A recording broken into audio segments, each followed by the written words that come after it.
As we continue to look at different solutions to help curb global warming, it's important to keep in mind that each one of us can make a difference. Sometimes all it takes is a little creativity and some hard work. That's what architect Michael Reynolds believes.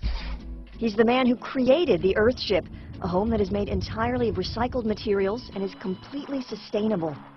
Which means the people who live in his Earthships don't pay any utility bills, and the community says they couldn't be happier. Where is this off-the-grid paradise? Nestled among the mountains of New Mexico, just outside of Taos. I think this lifestyle brings you into a level of conscientiousness that you live with the environment. It is a concept for living. When I look out my windows all day long, I move to the rhythm of the sun. I move to the rhythm of the seasons. You're connected in a way that you're not connected in a city. That connection is felt the minute you step into an Earthship home. You're greeted with the scent of flowers in bloom, sunshine flows in from the ceiling, the rooms are cozy and inviting. And despite the 90-degree heat of the desert, the air inside an Earthship is cool with a hint of humidity. The thing that continues to amaze me is, again, if you look at all the surfaces around you, they're rounded, nothing's squared. It brings a sense of, and this kind of sounds a little hokey, but it does bring a sense of peace and tranquility. For Chris Litzy and Karina Jang, the decision to move from Breckenridge, Colorado to an Earthship took a little convincing. We came down to get out of the cold and saw these hobbit-type homes in the desert. Looks like a mud house to me. A mud house. I thought, who would live in something like that? It looks like a little cave. But an Earthship is far from being a cave. First created by architect Michael Reynolds in the 1970s, Earthships are designed to work with the sun and the earth to control temperature and create energy for use. I call it biotecture because I don't think architecture is even coming close these days. There are 6 key elements needed for a sustainable Earthship: generation of power, harvesting of water, heating and cooling without fuel, containing and treating sewage on site, in-home food production, and building with recycled materials.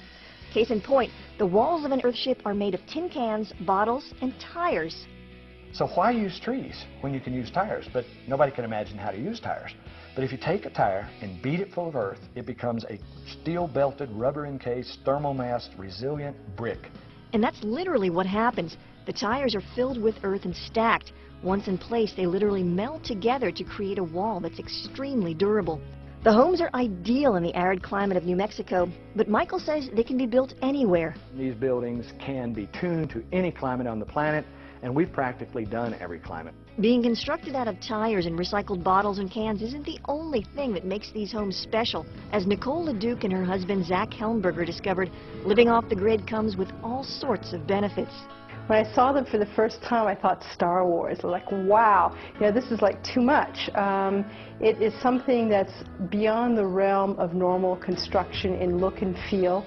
And then when we started to explore it more deeply, and you saw the sustainability issues. There's plants growing indoors. There's, you can grow, a small amount of food indoors. And these are green onions, scallions. Living in Taos, in high desert, and I have a banana tree. I love it. Hopefully soon we'll get some bananas. How is that possible? A banana tree in the desert? Earthships have a unique method of capturing and recycling rainwater, and that water gets used to irrigate the plants in the home.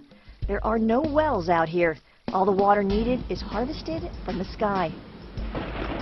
As rain falls on the roof of an Earthship, it's channeled to a cistern where it's filtered. The water is then safe for drinking and other household needs. But it doesn't stop there. Water from the sinks and showers, called gray water, is harvested again and sent to the indoor gardens. You take a shower, it runs through this system, waters all these plants, produces all this food, is totally contained. We gather it again, only it's much cleaner after going through all of this. We suck that back up to flush the toilet with. In other words, we flush the toilet with water that you took a bath in yesterday. Water from the toilet, called black water, goes into a conventional septic tank. Then it gets pumped out to the yard where it's recycled through the ground in what's called a botanical cell, which is really just an area of landscaping. So you can have a life with water from the sky. Now that we know about the water in the home, what about electricity? I didn't think I could live out here. I didn't know if I would have enough water, enough energy. What if you can't use a computer or have no phone or no television? And But no worries. Living off the grid doesn't mean you can't do things. It just means a different way of doing things. And finding a different way to do things didn't take this couple long. Chris, who ironically works in the oil and gas industry, added a couple of extra solar panels to ensure his computer ran smoothly. And Karina gave up a little kitchen space in order to keep her top-of-the-line appliances.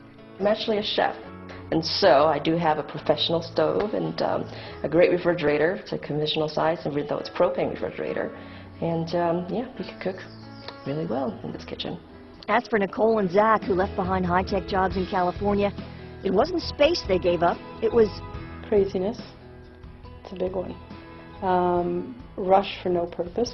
And I was feeling very fragmented when I left Silicon Valley in California. I was feeling very, like in a very boxed, high-tech environment and not whole and at peace with nature. The connection to nature is possibly the most remarkable aspect of living in an Earthship home. And yet, what may be even more surprising is that neither of the families we talk to consider themselves environmentalists. That's a hard one because I don't know that I'm a hardcore environmentalist. I think my soul and spirit is there. I'm not like a flag-waving environmentalist in that sense. That's a really good question. How do you feel about that? We probably need to define environmentalists. I would say we're extreme. I mean, we recycle, we try to do whatever we can. I would say we're not environmentalists, but what we are is conscientious consumers of the planet. I don't walk to town. I still do get in a car and drive. Environmentalists or not, everyone who lives in an Earthship agrees on one thing. And once you've lived in an Earthship, you would never go back to a regular house. As for Michael, his dream is to help everyone understand how Earthships could be the answer to a more sustainable future. With global warming just like breathing down our neck, we're going to get an Earthship in every major community, like London, like Paris, as a display, as an educational facility. The cost to build an Earthship starts at about $150,000 and goes up from there, depending on how big you want to make it. For an exclusive homeowner tour of a very special Earthship, just log on to our website at weather.com/forecastearth.